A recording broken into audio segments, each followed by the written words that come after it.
terkait dengan pembongkaran tiang monorel di wilayah kawasan Kuningan, Jakarta. Dan saat ini kita sudah bersama pengamat perkotaan Universitas Trisakti Yayat Supriyatna. Pak Yayat, selamat pagi.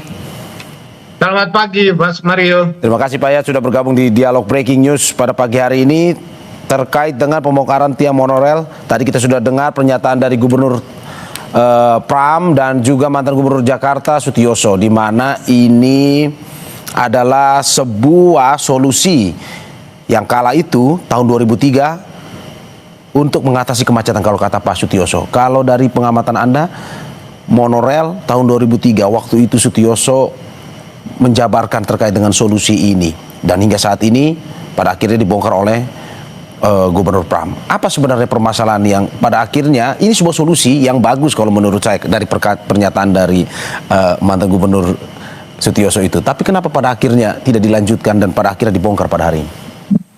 Ya, ini menarik ya. Sebetulnya tahun 2003 atau tahun awal 2000-an itu ada kajian yang mengatakan Jakarta tahun 2014 akan gridlock, mengunci, macet total di mana-mana. Nah, akibat kajian yang mengatakan ada potensi gridlock, Jakarta lumpuh trafiknya, maka dibuatlah PTM. PTM itu pola transportasi makro. Itu seperti kajian rencana induk transportasi Jakarta. Nah, apa yang di dalam kajian itu? Kajian itu merekomendasikan beberapa tindakan yang harus dilakukan dan pengembangan jaringan public transport. Satu, BRT yang kita kenal dengan Transjakarta. Dulu isunya busway. Kedua, pengembangan 6 jaringan jalan tol yang waktu itu juga menimbulkan perdebatan. Etis nggak membangun 6 ruas tol di dalam kota. Baru yang masuk ketiga, angkutan yang berbasis rel. Salah satu itu monorel. Memang pada inisiatif ini di awal untuk digagas oleh Jakarta itu memang menjadi perdebatan secara kebijakan. Pertama, satu, Undang-Undang Perkeretaapian waktu itu tidak memberikan rekomendasi pemerintah daerah boleh membangun angkutan berbasis rel. Otoritasnya masih dari pusat. Tapi kedua, yang menarik adalah Pak Sutioso, Bang Yos mengatakan kalau tidak dilakukan tindakan ini, kita terancam oleh kelumpuhan. Itu menariknya ya.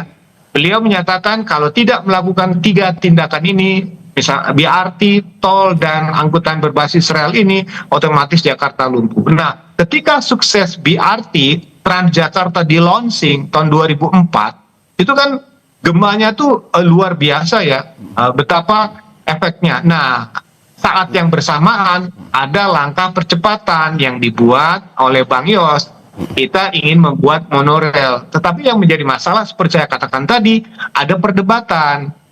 Siapa sebetulnya punya kewenangan? Kedua, bagaimana aspek pembiayaan? Nah, itu kan jadi apakah boleh loan, bantuan dan luar negeri. Nah, di sini ada diskresi sehingga langkahnya dipercepat. Nah, yang menjadi masalah adalah pada konteks pembiayaannya yang sempat menjadi perdebatan dan permasalahannya. Nah, akhirnya karena waktu itu tidak berlanjut dan Bang Yos diganti oleh Bang Foke, Bang Foke resmi menyatakan proyek monorel berhenti. Nah, ini kan menarik ya kan? Kalau udah berhenti bagaimana tindak lanjutnya? Itu ada sengketa hukum antara Adikarya dengan Pemprov DKI, bagaimana penggantian dan proses tindak lanjutnya. Ini kan menggantung cukup lama dari 2011 sampai 2026, hampir 15 tahun. Ya. Nah, apa yang menarik dari pembelajaran ini? Memang sebuah konsep dan gagasan itu memerlukan proses. Didukung dengan kajian yang matang dan yang paling penting adalah dukungan pembiayaan. Nah, sekarang ketika katakanlah moral nggak jadi, ada isu diganti dengan LRT, kemudian ada percepatan di zamannya Pak Jokowi untuk membangun MRT. Jadi kelihatan dengan sangat terpaksa monorel ditinggalkan karena sudah ada kebijakan lain yang tidak lanjuti di 2019. Oke, Pak Yayat, tapi kalau pengamatan Anda sebenarnya di tahun 2003 dengan terobosan monorel ini yang disampaikan oleh Bang Yos atau Sutioso, ini sebuah terobosan yang mutakhir atau terobosan yang bagus atau sebenarnya bagaimana? Kalau kita melihat terlepas dari perencanaannya atau pembiayaannya. Bang Yos itu bisa dikatakan sebagai, kalau dalam persepsi saya, Bapak Angkutan Umum Jakarta. Nah, beliaulah yang mengambil inisiatif besar dengan pola transportasi makro. Bahkan waktu itu almarhum Pak Taufik Kemas Waktu Presiden Pak Megawati mengatakan ini tipe gubernur seperti ini yang dicari. Ya. Itu menarik. Karena beliau berani melawan resistensi penolakan yang demikian tinggi. Seperti contoh ketika busway masuk, yang paling protes kan para pengguna kendaraan pribadi. Ketika busway sukses dari 7 koridor, kemudian sekarang udah 14 koridor, apa yang diinisiasi oleh Bang Yos dengan keberaniannya untuk memulai langkah itu menjadi terobosan yang menarik. Dan orang melihat, wah ternyata public transport khususnya busway itu menjadi alat transformasi perubahan Jakarta.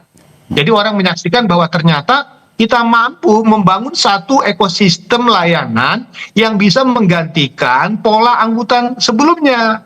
Nggak kebayang kan sama kita sekarang. Dulu Metro Mini, Kopaja masuk ke tengah kota dengan cara sendiri-sendiri.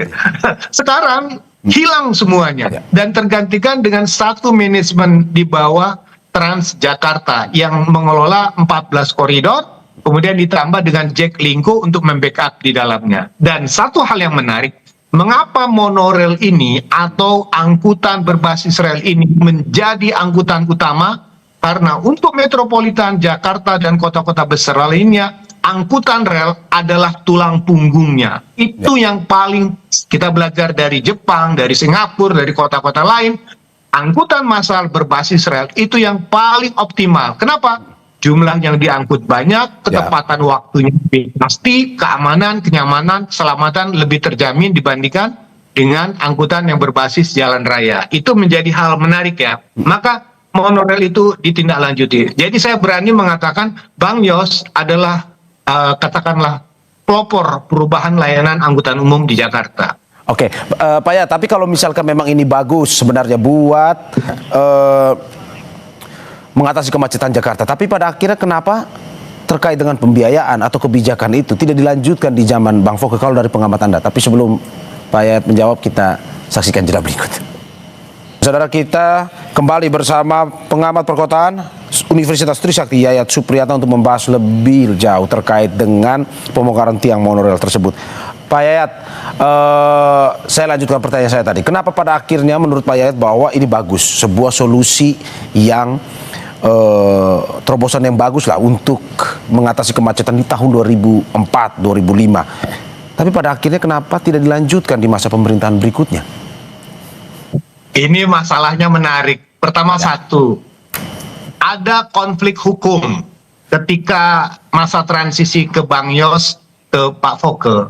Satu, ada persoalan ketika kebijakan ini karena tidak di backup oleh pusat pada waktu itu terkait pinjaman pembiayaan dari luar karena harus melalui pemerintah pusat dan otoritasnya juga pembangunan ini berbasis rel, undang-undangnya waktu itu tanggung jawab pusat. Maka ini berhenti. Dan ketika berhenti ada persoalan hukum, yaitu tuntutan dari kontraktor adikarya sebesar apakah 60 miliar atau lebih lah. Nah, ini menjadi sengketa antara Pemprov DKI dengan adikarya karena apa? Hasil kajian dan permintaan yang diminta oleh kontraktor pada waktu itu terlalu tinggi lah. Sementara apresial ini kan akan mempertanyakan apakah benar tuntutan itu plus kerugian lain-lain. Nah, sengketa ini kan panjang. Nah, ketika sengketa ini tidak terselesaikan, maka pada masa Bang Foke, Bang Foke resmi menyatakan dihentikan. Tapi masalah hukumnya nggak selesai. Nah, kemarin mungkin sudah ada keputusan jalan keluarnya sehingga terjadi katakanlah kesepakatan antara Pemprov DKI dengan adikarya untuk melakukan penataan ulang dari tiang-tiang monorail yang ada. Tadi memang diakui dulu ada aspek kebijakan pembiayaan, kedua ada persoalan sengketa hukum terkait masalah ganti rugi yang diminta oleh adikarya. Oke. Pak Yayat, itu tadi kita bahas soal masa lalu, tapi ke depan terkait dengan apa yang bisa kita dari Bang Yos sebenarnya. Dalam arti tadi Anda sudah bilang soal kajiannya harus lebih fasih, lebih mantap, terus juga pembiayaannya. Tapi bagaimana dengan untuk mengatasi kemacetan di Jakarta? Perlukah monorail ataupun alat transportasi yang bisa nantinya menjadi terobosan agar Jakarta tidak menjadi kota yang deadlock tadi, seperti kata Anda? Pertama begini, kita mengapresiasi inisiatif Bang Yos. Dia bertindak karena ada kajian yang menunjukkan rentannya Jakarta di masa depan. Jakarta gridlock. Dia mengambil terobosan, buatlah Transjakarta atau busway yang dulu kita bahasanya seperti itu. Kemudian yang kedua, kita juga mendengar tindak lanjutnya dalam bentuk kebijakan yang sudah disusun. Nah, sekarang yang menjadi pertanyaan, apakah pembangunan dari public transport ini akan mengatasi masalah kemacetan di Jakarta? Ada dua skenario yang harus dilakukan. Pertama, dengan pendekatan pool. Pool itu menarik ya, mendorong gitu ya. Apa itu? Ternyata hasil kajian yang dilakukan itu menunjukkan kalau kita memperbanyak jaringan angkutan umum, menambah monorail, menambah LRT, menambah Transjakarta dan memperbaiki itu, ternyata minat pemindahan itu rendah. Ya. Kecuali dengan pendekatan push. Ya. Push ini adalah tekanan. Antara lain apa supaya terjadi perubahan? Misalnya contoh, minat naik angkutan umum itu akan bertambah jika ada pembatasan kendaraan. Misalnya contoh dengan ERP.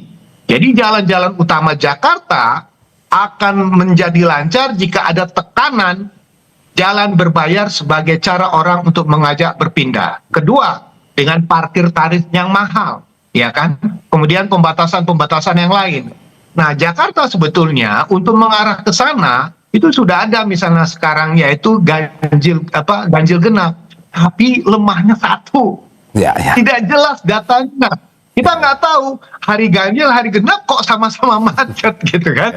Jadi kita ada faktor tekanan kendaraan juga dari luar Jakarta yang masuk ke Jakarta.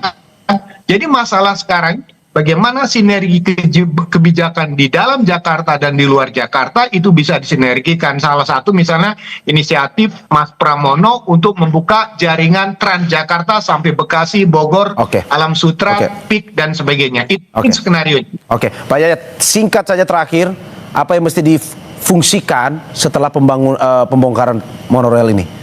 Yang berada di lahan-lahan yang sudah dibongkar itu, apa yang perlu difungsikan? Pertama satu, harus bersabar selama 9 bulan sampai bulan September. Ya. Karena bukan membongkar, tapi menata median itu juga berimplikasi kepada kemacetan. Ya. Buat rekayasa lalu lintas. Yang ketiga, semua mengantisipasi kepadatan, salah satunya bisa berpindah dengan menggunakan LRT yang melintas di atas Jalan Rasuna Said sebagai pilihan untuk tidak terjebak pada kemacetan.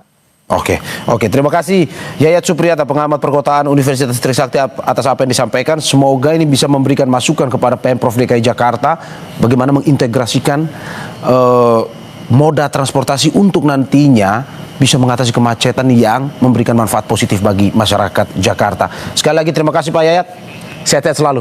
Sama-sama, terima kasih. Siap. Saudara, Anda bisa menyaksikan informasi terkait dengan pembongkaran tiang monorail di Jakarta di program Kompas TV lainnya. Saya Mario Sarong menutup Breaking News Kompas TV kali ini. Tetap di Kompas TV. Terima kasih, sampai jumpa.